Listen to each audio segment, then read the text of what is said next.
Nananatiling pahirapan at halos sarado ang pagdaan sa Strait of Hormuz sa gitna ng patuloy na digmaan sa pagitan ng Estados Unidos, Israel at Iran.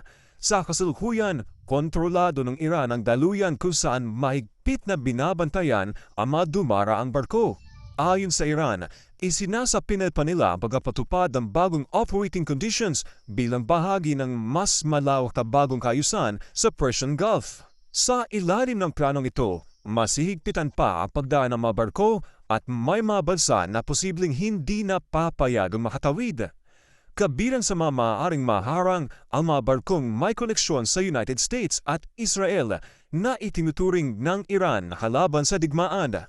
Samantala, nilinaw ng Tehran na may ilang bansa pa ring pinapayagang dumaan ngunit limitado at mahigpit na minomonitor ang kanilang galaw. Dahil dito, malaki ang ibinaba ng trapiko ng mga barko na nagdulot ng pagkaantala sa supply ng langis at gas sa iba't ibang bansa. Tinatayang halos 20% ng global oil supply ang dumaraan sa Strait of Hormuz kaya malaki ang epekto ng mga restriksyon dito sa ekonomiya ng mundo. Sa kabila nito, nagkaroon na ng pag-uusap ang Iran at Oman upang mapadali ang pagdaan ng mga barko, ngunit nananatiling limitado ang paggalaw habang may labanan. May mga mungkahi rin ang mga mambabatas sa Iran na magpataw ng bayad sa mga naval vessel na dadaan sa strait bilang bahagi ng kanilang bagong sistema. Jack De Ocampo, humahataw sa balita ngayon.